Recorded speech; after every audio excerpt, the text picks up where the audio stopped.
Okay. Let's see where things are. Okay, so I pulled from my other deck, and the card that I was drawn to was Three of Cups reversed. That's giving me third party vibes. It's also raccoons on this one for the Three of Cups. Upright, it can be like a collaboration or but it's like a party card. It's like a party, but like the reversal is giving me like there's fuckery, or there's things going on behind the scenes that people trying to like pull on your energy, or trying to like poke you, trying to affect you like that, and getting that like I'm pulling from the raccoons too, of like trying to mess with you. And because we've also got Temperance and Two of Cups both reversed, so there's like emotional, like it's affecting your emotions. I know I had a temper tantrum, a small rage tantrum earlier, and I sat, and the Hermit card is also on the bottom as a reminder to like go within if you're struggling right now. I had a chat with my spirit team about everything, and God spoke to me that it's like not everyone is going to be willing to go into do their shadow work or go into the shadows. And he gave me the analogy of like choppy water and then like calming the water. And it was something about like, that's a strength. That's your strength, is that if you're willing to go and you're willing to face these dark parts of you, but also work to calm them, to be more balanced. Like you have to recognize that you are imbalanced. I mean, this is just my understanding, is that you have to recognize that you're imbalanced, you're crazy, you're delusional, whatever, in order to want to find balance. So you have to be willing to face that. And it's this type thing that it is sort of like a Pandora's box of like, you have to keep facing it and accept that there's people that aren't going to like the way the things, literally even things like that you're embodying that reflect that wild or that aggressive or that tigress energy, and they don't want to have to see that in themselves. And so it's like, because that's something that it's like I realized that the more that you continue this journey, and like the more you embody or whatever, it's like you just start to realize that. And it's like, it is what it is, because it's like that what you'll see and is that there will also be those who can embrace it. Like my son is one of them. It's like, because he has, which I'm sure has come from me, but like he has his like intense moments, and we both hold space for each other for that. So it's like for him, he kind of like laughs, or he's just like, he literally or doesn't have a reaction. Like it doesn't even faze him. And I mean, it's not to say that that's why it is important to find those people that you feel safe with for that, because like even for me, and I want to add this in because it does get exhaustive. I saw a quote when I was like moving through all this, and from a spiritualist, and I don't know, it has a very long name, but he speaks a lot of wisdom. I don't even know how I found him on YouTube, because he just like makes posts. But anyways, it's said, he was speaking that like your environment, it has the strongest effect on you, even more so than your willpower. And it was worded differently. But that's been hitting me so much lately, is that it's like, I think that in any environment that you're in, you can grow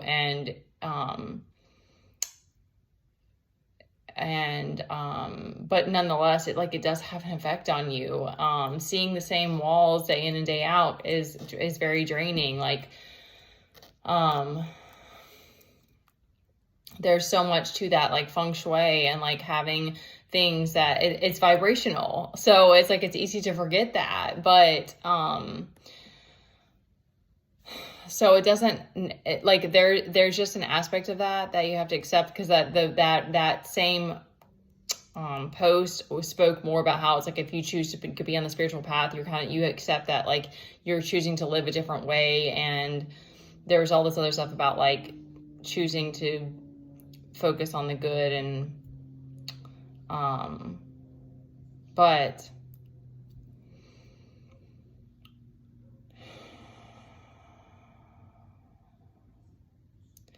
there just has to be this acceptance that there's going to be people that don't like your bigness, and but that doesn't mean that there's something wrong with you. Like, that came to me today when that happened, is it's like, I don't want to, there are ego tantrums. Like, if you're having ego deaths, your mind is gonna tantrum. Like, your brain, and for me, it's also physical. Like, the Kundalini energy is something that needs to be contained. Like, there is this need for containment, but women especially have that it's like men have rage too, but I don't know how it's different exactly between men and women, but it takes strength to be able to tap into that, to face it, to move through it, and then to calm it down again. And it teaches you things. Like, for me, it was like, I got pushed too far. Like, I needed a break when I didn't have one, or I needed, whatever. And it's like, but depending on what situation that you're in, you may not be able to have your needs met. So you just have to do the best with what you've got, and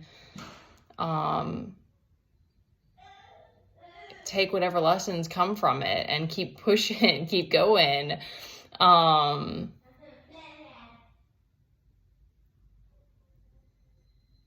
Okay. Yeah. So that there's this push to, like, go within if you're struggling right now with the environment that you're in, if that resonates for you, or with the situation that you're in, with whatever you're dealing with in life. Today was a very cold, gloomy day. We have 5 of Cups and 5 of Pentacles. That's also why the energy is like feeling lonely and left out, feeling like misunderstood.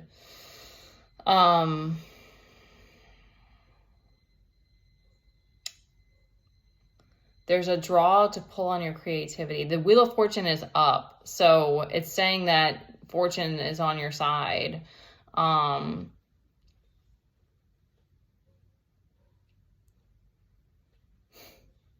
Life is just interesting.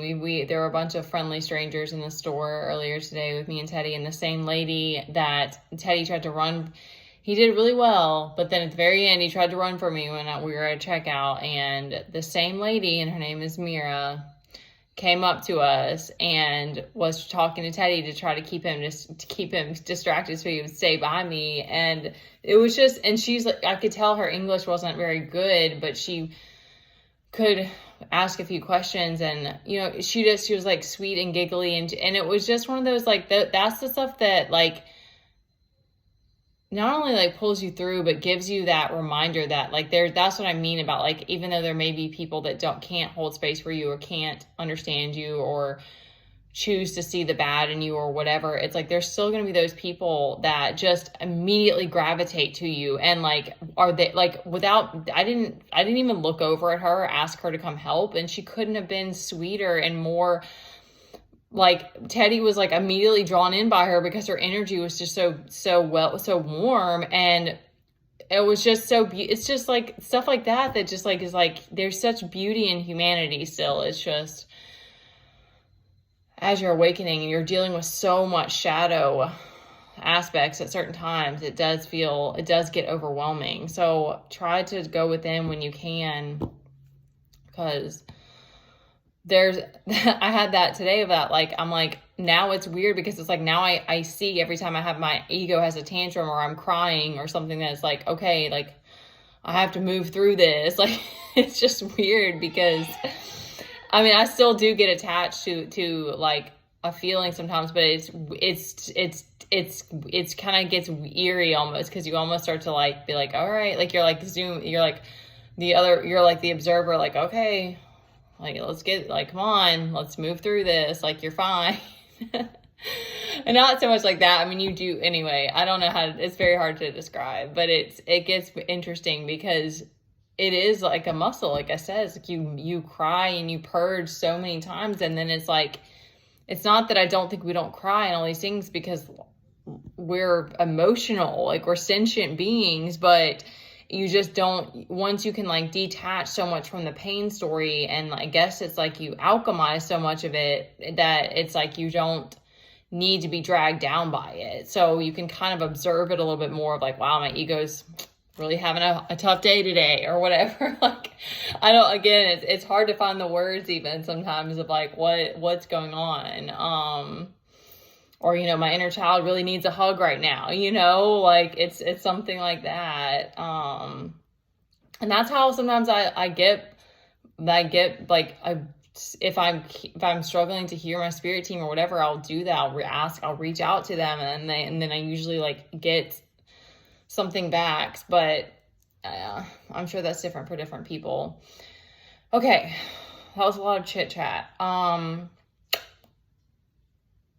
The Empress is giving me that reminder. That's got that, like, that's, you know, remembering your strength, and that, even when we're going through this craziness, even though like, and I'm like, I'm very, very tired and whatever, but we're still the creator.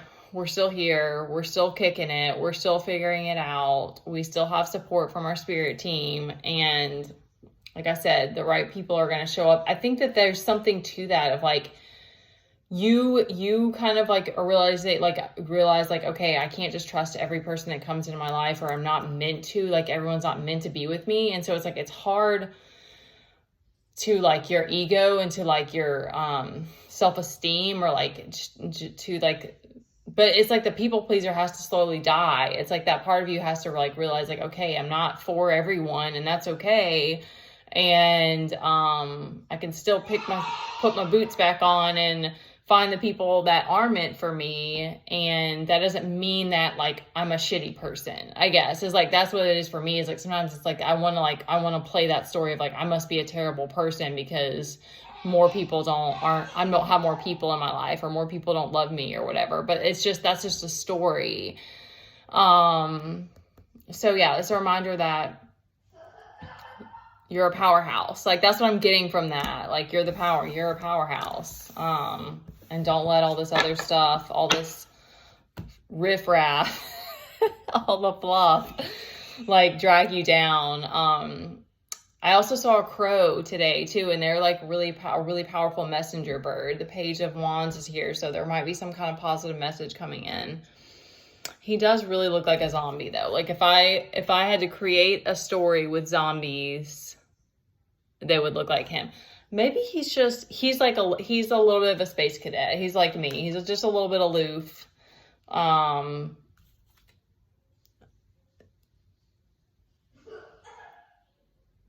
He's like a model. He's got a model face on. So maybe he's just like, I'm waiting. Let's go. What's the hold up? Because he's got like the mountains behind him. He's like, let's get on this voyage. I don't know. He's an interesting character. Okay. Before I get too sidetracked on that, and don't worry about these, try to shrug off the raccoons or whoever it is that's bothering you, and go into that hermit mode. I know I'm going to be doing that some more too. All right. Love you guys.